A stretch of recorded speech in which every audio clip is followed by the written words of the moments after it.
Hi, George. Welcome back. Hey, how's it going? It's good. It's good. Thank you. How have you been? Oh, we're doing good. Good. Good. So I want to go ahead and start off with we talked about you feeling anxious and talking in groups and potentially strangers and how that made you feel. You said it gave you some shortness of breath, kind of a loss of your thoughts of where you were going with that, made you nervous. And I want to go ahead and build on that today, if that will work for you. Okay, Okay. is that okay? Great. So I want to go over opportunities because I know that we ended our last session. We chatted a little bit about opportunities, and I want to go over some of that with you just a little bit. And I want to talk about times where you may have recognized an opportunity to speak in front of others in either strangers or groups in a public setting. And I want to talk about where you may have noticed or recognized an opportunity that you missed and how you felt after that.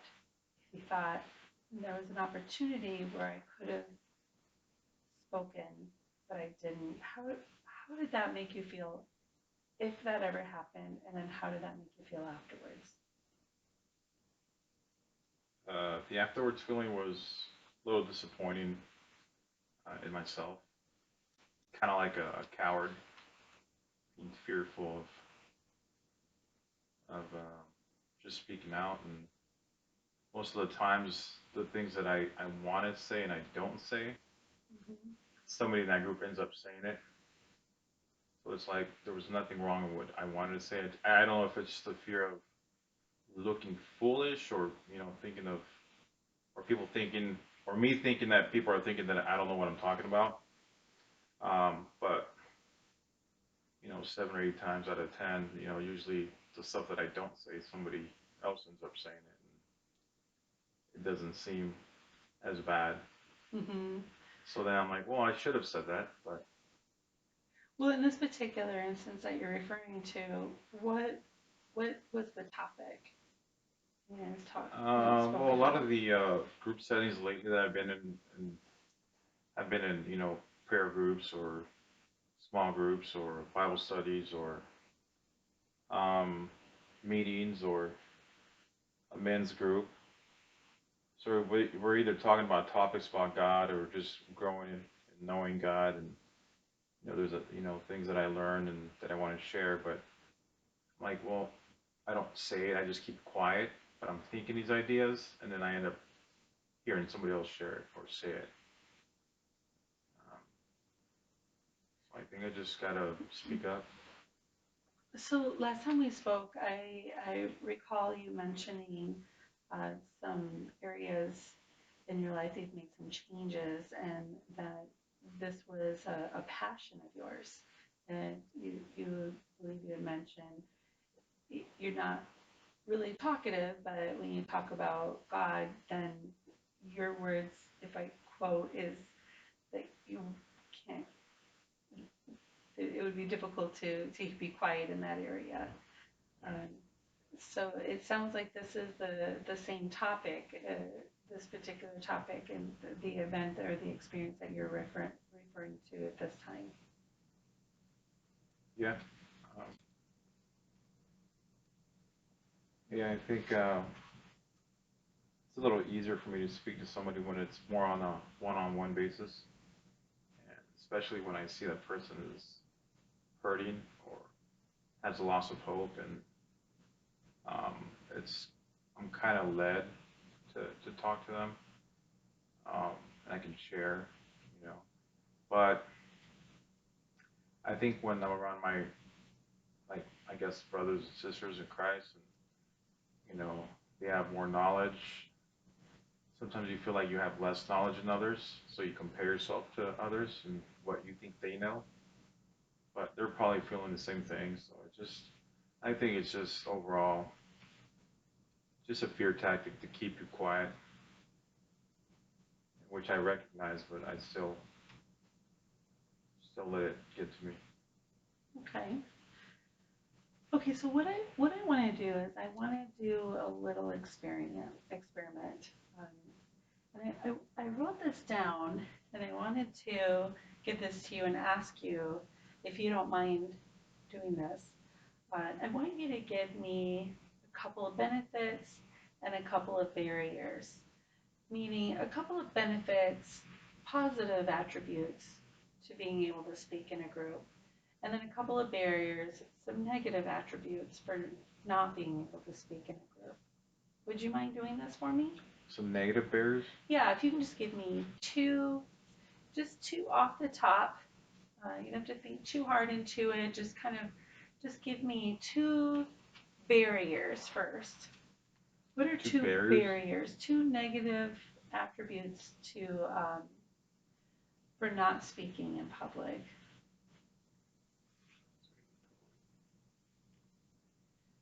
Well, I mean, the reason that I want to speak in public is to be able to share um, Christ with others. So I think, he wants us to share as much as we can to everybody that we can. So with your voice being heard more, I mean, more people can hear it instead of just one person. So if I'm hearing you correctly, it sounds that you want to be able to share God's word, and not speaking in public is preventing you from maximizing the ability to do that. Yeah, I'm not saying that like I want to be a preacher, but I do want to be able to evangelize, Mm-hmm. and I think that's a necessity to be able to speak in front of strangers in a group setting. I think my passion is to evangelize, to teach, and to show, and to speak up, which wasn't my passion before. So I know it's truly God because I desire these things and I want these things, and um, I know that God says that we are made perfect in our weakness, so He can get the glory. Mm-hmm. So I know that God is making me perfect through my weakness, and He's using me. He's gonna use me. I know to share His power, so He can demonstrate the power of what He does, and just simple people and people that think that they're inadequate. So I Do know you He's. see him doing that now? Oh yeah, I do. Yeah. I do.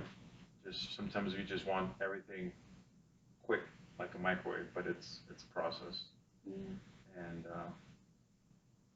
I know He's working in me. And I just, you just want things quick. You want to be able to do this and do that, but you just got to be patient. Like you said, take the opportunity when it's given to me, Mm-hmm. and be bold. Well, it's nice that you can see and recognize that those are some of the stepping stones to reaching the goal.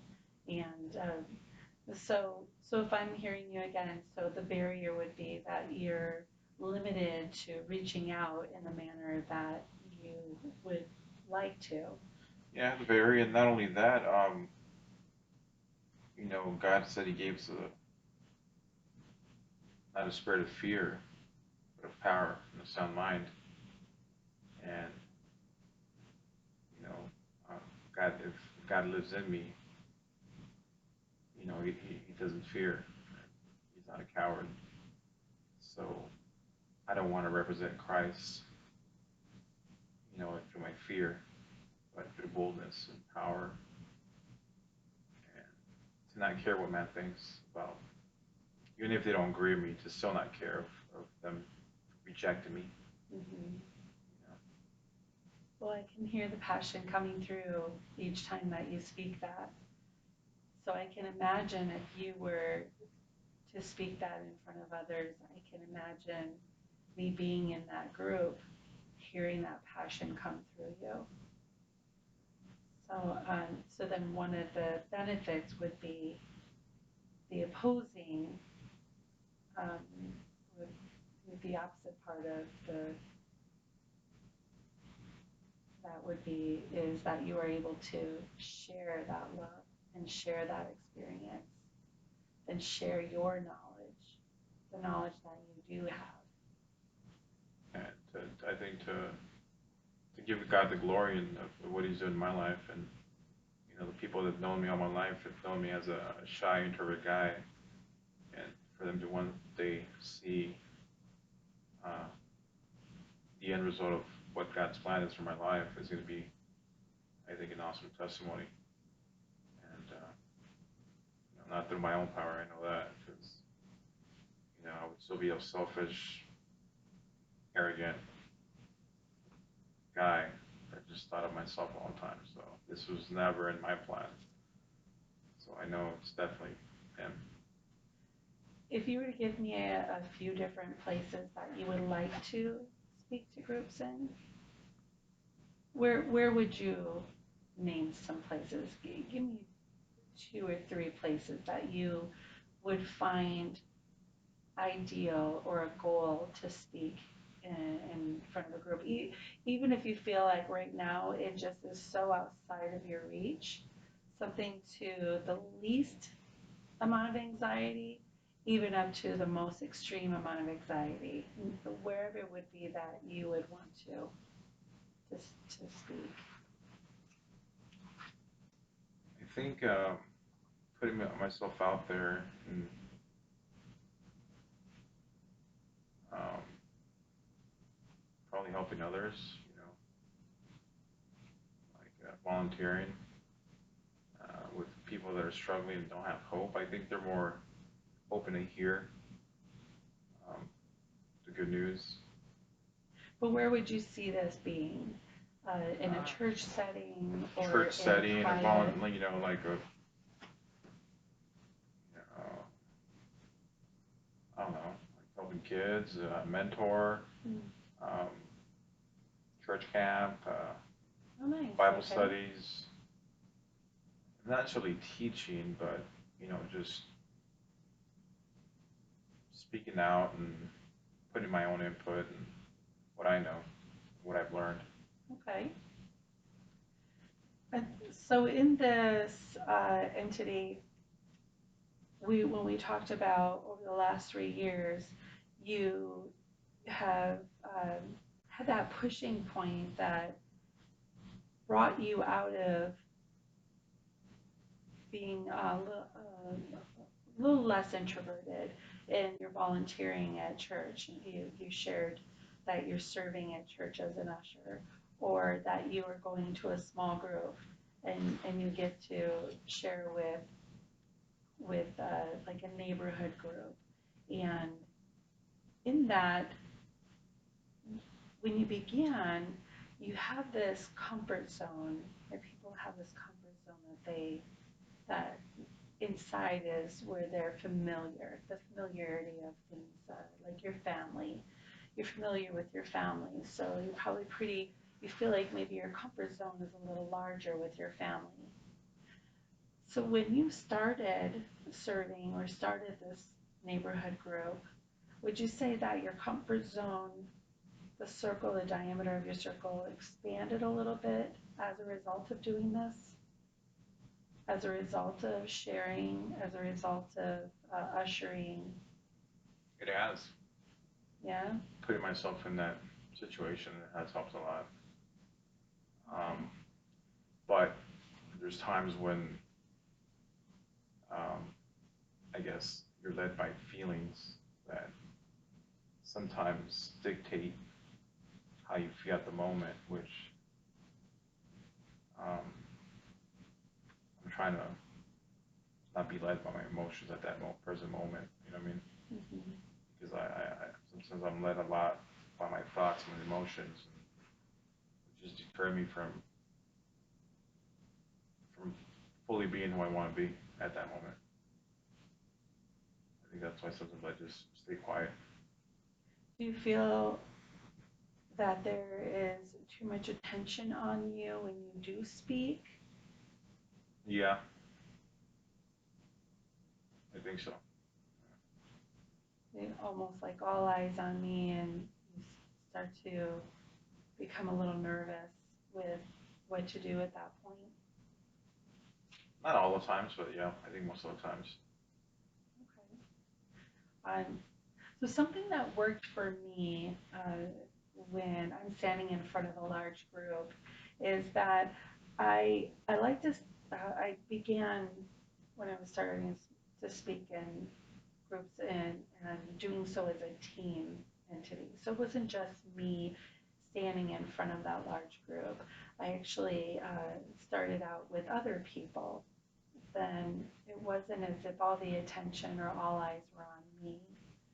And then I started to evolve that, coming out of that comfort zone with small roles where there might have been a little bit of attention on each individual because we had a part to play in an activity when I was part of a recognition team. But I would bring a prop with me. So it was almost like my role still had an individual team with my prop and myself. And and then with from there, I started to again evolve into speaking a little bit more than just the brief roles. My role started to become a little bit broader, and I stepped out outside of my comfort zone just a little bit more. But initially, it was a team, so it wasn't by myself, and then it started to have little bits of pieces where I evolved from. But that came with practice, practice, practice. So I would practice in front of this team initially, and, and I learned how to evolve. I learned how to stretch my comfort zone. So what I wanted to do is ask you if you felt there was no judgment whatsoever, no one was going to think anything different, and you just knew for certain that everybody had the same anxiety, would that change your perspective of speaking? Probably, I think it would, because then I would feel like not. I guess everybody was going through the same thing, what I was going through. So almost kind of sounds a little bit similar to your thoughts of maybe something you would like to share within the group, and then somebody else already shares it. So it almost kind of sounds like maybe they are feeling a little bit of that comfort or seclusion of that comfort zone that maybe you were feeling, but with maybe probably practice, they may have evolved that comfort zone just a little bit. They're saying some of the same things that you are thinking. So if someone were to come to you with this anxiety of speaking, what would you say to them? Um, just do it. You know, to overcome your fear, you just have to, you know, do what it's fearful to overcome that fear. But it's just hard. It's hard. I Yeah. mean, you think about it, it's not hard because I think it's the fear of looking silly or not saying the right words or, you know, not elaborating the way somebody else would. Um, no, just have to not care of what others think and just do what, you know, you need to do. So if you were to maybe make a suggestion on opportunities that they may be able to take advantage of, what are some things that you can encourage someone to do to to stretch that comfort zone a little bit? As far as speaking in public, Mm-hmm. well, I mean, obviously put yourself out there, you know. But where? Think of a place that they could do that in, an event or an element of where they could do that. Um, Maybe going out and reading the kids, starting off with maybe kids, so maybe you don't have the same, you're not thinking about the same judgment an adult would give you, just dealing with kids, just having fun with it, or, maybe a kids ministry or kids camp or school, what I mean? Mm-hmm. Which taking, like I said before, a public speaking class that could help you with those fears. Okay. That's some really great ideas. Really good ideas to help somebody with their ability to step a little bit beyond their familiarity. Um, so what I want to do is I want to help you with continue moving toward your goal. I don't. I say continue because over the last few years, you've already been doing that. You've already been evolving a little bit more in baby steps, if you will, a little bit more, and you're stretching yourself a little bit and creating a bigger diameter for your comfort zone. So, um, what I want to do is, if you're okay with this, is I want to encourage you to do a couple of things. There's just a few things that I think might um, be kind of like a little task, like a little bit of homework for you, if you could, to and tell me what you think about these options or these ideas. So, based on what we've talked about, I was thinking maybe if you have a small pocket calendar, maybe kind of get one like even at a dollar store, or maybe a small pocket notebook, and then you can just journal a little bit. Just put a little tidbit in there. Uh, so you're keeping track of some dates that you see opportunities, the opportunities that you do notice. And if you acted on the opportunity or if you didn't act on the opportunity. And that's okay if you didn't act on it, just how you felt in those moments. Maybe something that if you could read, if when you play that in your head of that opportunity or that moment, some things that maybe you could have done that would stretch you just a little bit. And what something maybe you would have even have liked to have said in a conversation. Uh, that's one of the things that I thought may be a simple tool to begin with. So you're kind of almost tracking what specifically is creating that challenge for you. Once you identify what it is that's creating that challenge, it might be a little bit easier to have the ability to tackle that challenge. And like I said, just a little bit at a time. So I want to also encourage you when you meet someone new, if you just have a brief conversation, even if it's just a question. Hi, my name is George. What is your name? Are you native in Arizona? Like, sometimes that can help open up a little bit.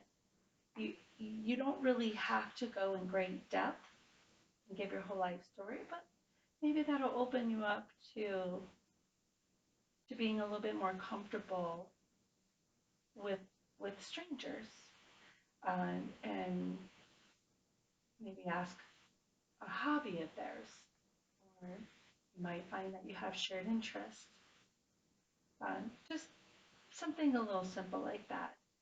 You mentioned taking a class, Or you mentioned that you would suggest to somebody maybe reading to children or incorporating an event where you might be able to share your knowledge of Christ with them.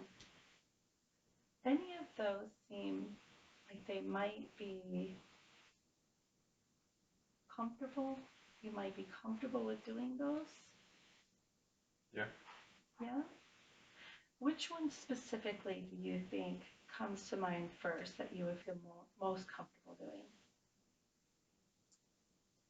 I think taking a class, because I think they would teach me, that just like a lot of the people that are taking the class have the same fear, but they would teach you how to, you know, approach it in a different way. Mm-hmm. And I think just being more prepared and educated, I think, would make me a little more confident in what I was doing. You know, I think for me initially the thought of taking a class like that would, scare me because I know that I'm probably gonna have to get in front of the class to speak. But I think the whole part of being educated, on how to do it and how to approach it, and would help a lot for my own confidence. So I'm hearing the class, I'm learning how to be more open with others in a group setting? Or am I hearing that you want to take the class for more knowledge on your faith and No, just speaking in front of others, okay, like a public speaking class. okay. Do you know if they have any in your Oh yeah, maybe? so I took one in college. Oh, you did? I did, but I dropped it. Oh.